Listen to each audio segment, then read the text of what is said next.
Most traders know about the butterfly spread, but fewer know about its cousin, the broken wing butterfly.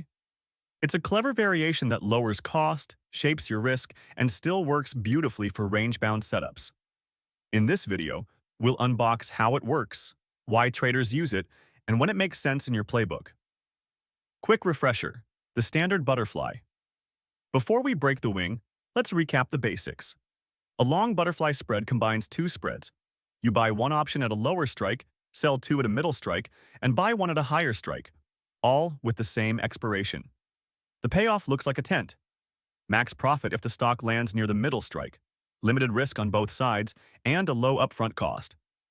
It's a strategy designed for range-bound expectations where you want the stock to pin near a strike. Enter the broken wing butterfly. So what makes it broken? A broken wing butterfly tweaks the structure by moving one of the outside wings further away. Example with calls. Buy a call at 95, sell two calls at 100, but instead of buying the hedge at 105, you buy it at 110. That wider distance reduces the cost, sometimes even turning the trade into a small credit. But it also changes your risk. Instead of being perfectly balanced, you now have more exposure on one side. Why use a broken wing butterfly? This adjustment gives traders three key benefits: lower or no cost. By breaking the wing, you can reduce the debit needed to enter. Sometimes you even collect a credit, meaning you're paid to enter the trade. Smarter risk placement. If you already have a market bias, you can place the broken side away from where you expect the stock to move. This keeps your risk smaller on the side you don't care about. Better reward to risk.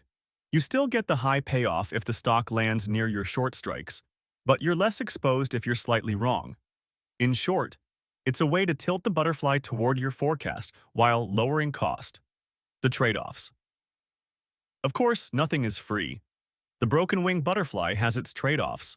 On the broken side, your risk is now larger if the stock makes a big move in that direction. The max profit zone is narrower, so timing and strike selection matter more. If volatility shifts dramatically, your risk profile can change in ways a standard butterfly handles more evenly. So, while it's smarter risk for a range-bound setup, it's not risk-free. To wrap it up, a standard butterfly is a neutral, low-cost bet on pinning a strike. A broken wing butterfly reduces cost and tailors risk by shifting one wing further out. It's best for range-bound setups where you have a slight directional lean. For traders who want flexibility and smarter capital usage, the broken wing butterfly can be a powerful tool. Thanks for joining us. If this breakdown helped you, hit like, subscribe for more advanced strategies, and comment below. Would you rather trade a standard butterfly or break the wing?